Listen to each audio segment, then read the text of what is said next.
Hello students, welcome to I exam B. My name is Rajvardhan. और जैसा कि आप लोग जानते हैं, हमारी आईबीपीएस एएफओ के लिए रीजनिंग की सीरीज चल रही है, जिसमें कि प्रीवियस वीडियो में हम लोगों ने टॉपिक स्टार्ट किया था अल्फा न्यूमेरिक सीरीज। मैंने उसमें बताया था कितने टाइप की सीरीज होती हैं और किस किस टाइप के क्वेश्चंस बनते हैं। वहाँ पे एक एक एग्जांपल हमने तीनों टाइप से ले लिया था। आप देख सकते हैं ये होते हैं types of alphanumeric series जिन पे बेस्ड क्वेश्चन बनते हैं। अल्फाबेट सीरीज, न्यूमेरिक सीरीज और अल्फा न्यूमेरिक सिंबल सीरीज, जिसको मिक्स सीरीज भी बोला जाता है। ठीक है, तीनों पे बेस्ड मैंने एक एक एग्जांपल आपको बता दिया था। अब हमारा जो अल्फाबेट सीरीज और न्यूमेरिक सीरीज है, इस पे बेस्ड जो दूसरे टाइप के क्वेश्चंस होते हैं, अल्फाबेट सीरीज जो सिंपल सीरीज होती है वो मैं बता चुका हूँ। दूसरे टाइप जो मैं बता रहा हूँ उसमें क्या होता है, 3 या 4 अल्फाबेट्स का आपको एक वर्ड बना दिया जाता है। उस पे बेस्ड फिर आपको क्वेश्चंस किए जाते हैं, उनमें कुछ ऑपरेशंस लगा के वो ऑपरेशंस फॉलो होने के बाद जो हमको आउटपुट मिलता है उस पे बेस्ड हम उसका आंसर करते हैं। ठीक है, सेम होता है न्यूमेरिक सीरीज में। आपको 3 या 4 नंबर का यहाँ पे सेट दे दिया जाएगा नंबर्स का, उस पे बेस्ड ऑपरेशंस लगेंगे। ठीक है, इससे पहले अगर आपने अल्फा न्यूमेरिक सीरीज का जो पहला पार्ट है अगर आपने वो नहीं देखा है तो आप वो जरूर देखें, उसके बाद आप इसको देखें तो आपको बहुत हेल्प मिलेगी। उस वीडियो का लिंक मैं डिस्क्रिप्शन में आपको प्रोवाइड करा दूंगा। ठीक है, तो चलिए बढ़ते हैं डायरेक्ट क्वेश्चन की तरफ। देखिए, जैसे ये यहाँ पे दिया हुआ है सेट ऑफ 3 लेटर्स। ठीक है, ये 3 लेटर्स के यहाँ पे सेट दे रखे हैं और यहाँ पे वर्ड बना रखे हैं इन पे। अब इन पे बेस किस तरह के क्वेश्चंस पूछे जाते हैं, चलते हैं डायरेक्ट क्वेश्चन की तरफ। जैसे ये क्वेश्चन है यहाँ पे सेट ऑफ वर्ड्स, वही है जो मैंने पिछली स्लाइड में दिखाया। इस पे बेस क्वेश्चन क्या किया इन्होंने हमसे, if the first alphabet in each of the following given words, यानी कि 5 ये जो वर्ड दिए हुए हैं इनका फर्स्ट अल्फाबेट, इनके बारे में बात की जा रही है। जो फर्स्ट अल्फाबेट है केवल इनके बारे में, is change to the next alphabet as per English alphabetical order. English alphabetical order यानी कि ABCD up to Z। English alphabetical order में जो है उनको ये जो फर्स्ट लेटर है उसके नेक्स्ट अल्फाबेट में चेंज करना है। यानी कि E का नेक्स्ट कौन सा होता है लेटर इंग्लिश अल्फाबेटिकल सीरीज में, E का नेक्स्ट होता है F। ऐसे ही A का नेक्स्ट हमें मिलेगा B, N का नेक्स्ट क्या होता है O, T का क्या होता है U और D का क्या होता है E। ठीक है, केवल ये हमको ऑपरेशन केवल फर्स्ट लेटर पे लगाना है। यहाँ पे इन्होंने साफ साफ लिखा है इफ द फर्स्ट अल्फाबेट। ठीक है, बाकी सारे तीनों के तीनों एज इट इज रहेंगे, वो हम ऐसे लिख देते हैं।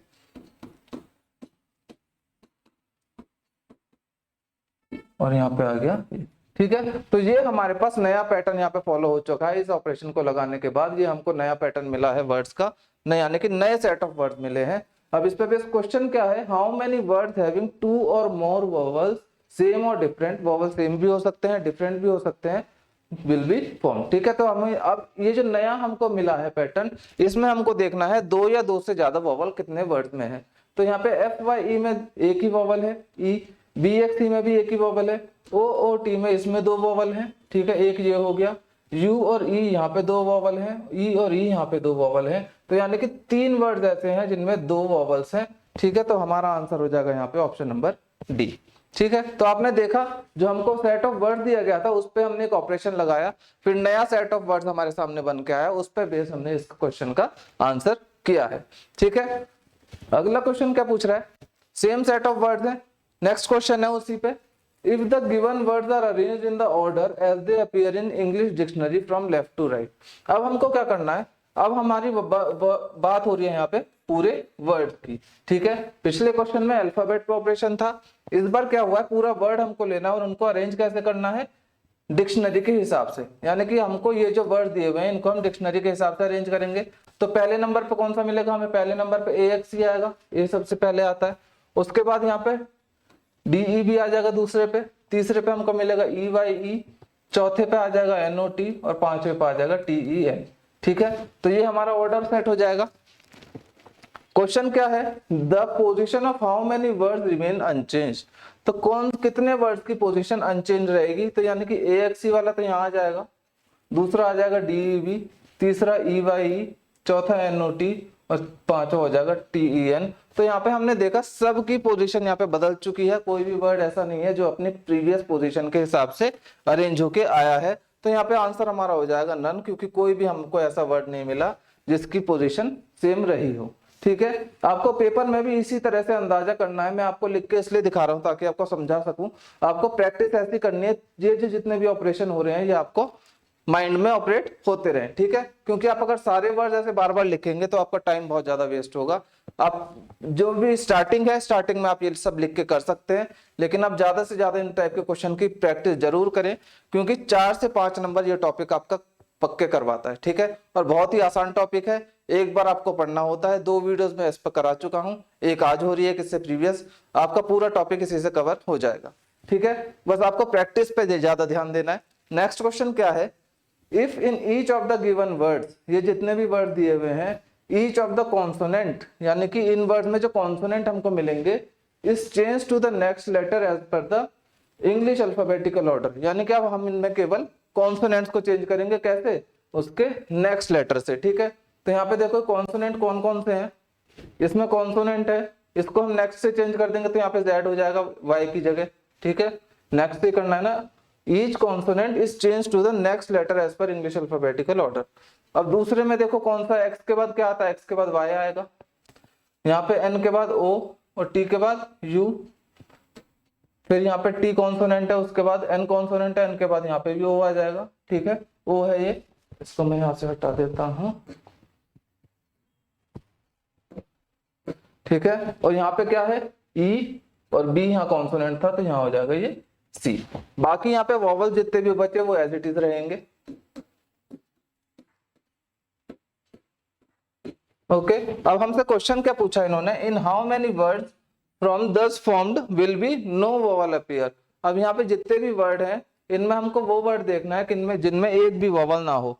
इसमें 2 वोवल हैं, इसमें भी 2 वोवल हैं, यहाँ भी 2 वोवल हैं, यहाँ भी 2 हैं, यहाँ भी 2 हैं, तो यानी कि एक भी हमारे पास वर्ड ऐसा बन के नहीं आया जिसमें एक भी वोवल ना हो, सब में वोवल प्रेजेंट है, तो इसका आंसर हो जाएगा नन, कोई नहीं, कोई भी ऐसा वर्ड नहीं है जिसमें एक भी वोवल ना हो। यहाँ पे नो पूछा था, ठीक है। चलिए next question, if in each of the given word first letter is interchange with the third letter, यानी कि अब हमको क्या करना है, ये जो 3-3 लेटर के जो वर्ड हैं इसमें फर्स्ट लेटर ये है, सेकंड ये है, थर्ड ये है, अब इनको हमें आपस में इंटरचेंज करना है, किसको, फर्स्ट और थर्ड को, ठीक है। तो वो इंटरचेंज करके हम लिख लेते हैं, उसके बाद क्वेश्चन देखेंगे क्या पूछा है। फर्स्ट और थर्ड में इस वाले में तो सेम ही रहने वाला है, इधर हो जाएगा ई एक्स ए, यहाँ टी ओ एन, यहाँ एन ई टी, और यहाँ हो जाएगा बी ई डी, ठीक है। अब हमसे क्या क्वेश्चन पूछा है, in how many word the formed are meaningful, यानी कि ये जो हमारे पास अब वर्ड बन के आए हैं इनमें से मीनिंगफुल वर्ड कौन कौन से हैं वो हमको बताना है। ई वाई एक मीनिंगफुल वर्ड होता है जिसका मतलब आंख होता है, ठीक है। दूसरा वर्ड टन, टन भी एक मीनिंगफुल वर्ड है, नेट एक मीनिंगफुल वर्ड है, बेड एक मीनिंगफुल वर्ड है, ई एक्स ए कोई मीनिंगफुल वर्ड नहीं है, यानी कि हमारे पास 4 ऐसे वर्ड हैं जो इसको, इस ऑपरेशन को लगाने के बाद हमको 4 ऐसे वर्ड मिले हैं जो कि मीनिंगफुल वर्ड होते हैं। तो यहाँ पे आ जाएगा आंसर हमारा ऑप्शन नंबर ई जो है 4, ठीक है। नेक्स्ट क्वेश्चन, नेक्स्ट क्वेश्चन है सेम पैटर्न पे, इसका आंसर आप लोग मेरे को कीजिएगा, ठीक है। अब हम बढ़ते हैं, अगला टाइप जो हमारा वो था न्यूमेरिक वाला, ठीक है। सेम हमने देखा अल्फाबेट्स में, अब हम यहाँ पे डील करेंगे नंबर्स के साथ और पढ़ेंगे क्या क्या ऑपरेशन हमको यहाँ पे लगाने हैं। तो यहाँ पे देखते हैं क्या बोला इन्होंने, ये हमको सेट ऑफ नंबर्स दिया गया है। If in each number all the 3 digits are arranged in ascending order, then the numbers newly formed are arranged in ascending order. अब यहाँ पे हमको एक ही सीरीज में 2-2 ऑपरेशन हमको लगाने हैं। पहले हमको क्या करना है, ये जो इंडिविजुअल नंबर है इसमें हमको डिजिट्स को असेंडिंग ऑर्डर में लगाना है, ठीक है, यानी कि छोटे से बड़े के ऑर्डर में लगाना है। उसके बाद जो हमारे जो पहला स्टेप हो जाएगा, उसके बाद जो हमको नंबर मिलेंगे वो हमको असेंडिंग ऑर्डर में लगाने हैं। तो सबसे पहले हम डिजिट्स को अरेंज कर लेते हैं।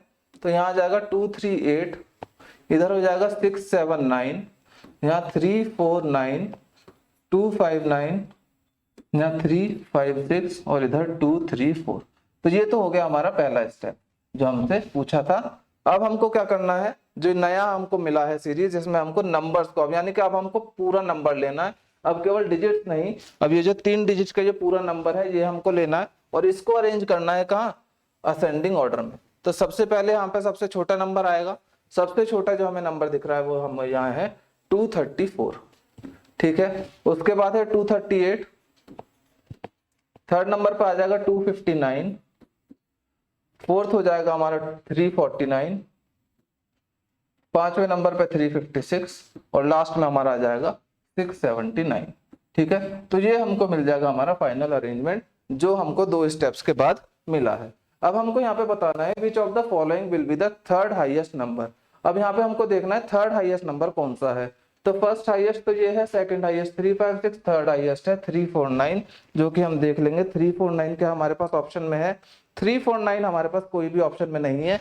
अगर ऐसा केस आता है तो ये जो 349 हमको जो चेंज करके आया है वो कौन से नंबर को चेंज करके आया है, जो ओरिजिनल नंबर था हमारा, वो ओरिजिनल नंबर कौन सा है जिसको ये चेंज करके हमको मिला है 349, तो वो हमको मिला है किससे, 439 से, जो कि हमारा ओरिजिनल नंबर हमको दिया हुआ था।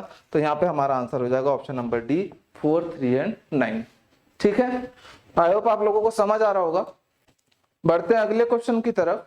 If in each number first and third digits are interchange, तो यानी कि पहली और थर्ड डिजिट को सबसे पहले इंटरचेंज कर देते हैं। क्या मिलेगा हमें, 823, इधर मिलेगा 967, इसको इनके नीचे ही लिखते हैं, इधर मिलेगा 823, इधर 967, फर्स्ट और थर्ड को चेंज करना है तो 934 और यहाँ 952, इधर 635 और यहाँ 34 और 2। ठीक है, तो ये हमको मिल जाएगा इंटरचेंज के बाद।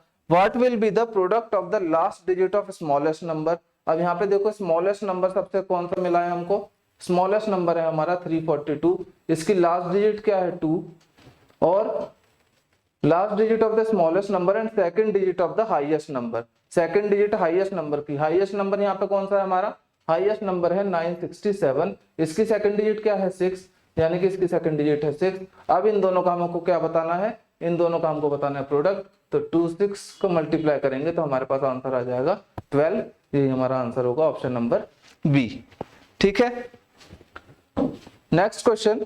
If in each number all the 3 digits are arranged in ascending order, which of the following will be the third highest number?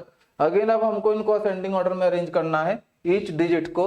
तो ascending order के अनुसार ये हो जाएगा 238, ये 679, ये 349, 259, ये 356 और ये अगेन 234, 234। ठीक है, अब हमको बताना है क्या, थर्ड हाईएस्ट नंबर हमको बताना है। इनमें से सबसे बड़ा नंबर हमारे पास ये है 679, उससे छोटा है हमारे पास 356 और उससे छोटा है हमारे पास 349, जो कि हमारा आंसर ऑप्शन में नहीं है। अगेन हमको वो देखना है कि ये 349 हमको किस नंबर से मिला है जो ऑपरेशन लगाने से पहले था, यानी कि ओरिजिनल नंबर कौन सा था, वो था 439। तो यही हमारा इसका आंसर होगा। ठीक है, तो आई होप आप लोगों को कंसेप्ट समझ में आ रहा होगा। बहुत आसान है और बहुत आसानी से आप इससे 4 या 5 नंबर गेन कर सकते हैं इस टॉपिक से। तो एक क्वेश्चन आपको अल्फाबेट वाला करना था, एक ये क्वेश्चन आप स्क्रीनशॉट लीजिए, इसका आंसर आप लोग कमेंट सेक्शन में कीजिएगा जरूर, और एक ये क्वेश्चन है 10th। ठीक है, तो टोटल अल्फा न्यूमेरिक सीरीज का जो कंसेप्ट है, जितने टाइप के क्वेश्चन उसमें से बन सकते हैं वो मैंने आपको सारे कवर करा दिए हैं। इसके बाद भी अगर आप लोगों को कोई डाउट रह जाता है तो आप कमेंट सेक्शन में लिख के पूछ सकते हैं। ठीक है, और ये जो मैंने आपको होमवर्क के लिए क्वेश्चन की दिए हैं, आप इसको जरूर अटेम्प्ट करें और आंसर जरूर करें। ठीक है, चलिए मिलते हैं अगली वीडियो में किसी नए टॉपिक के साथ। तब तक के लिए पढ़ते रहिए एंड टेक केयर।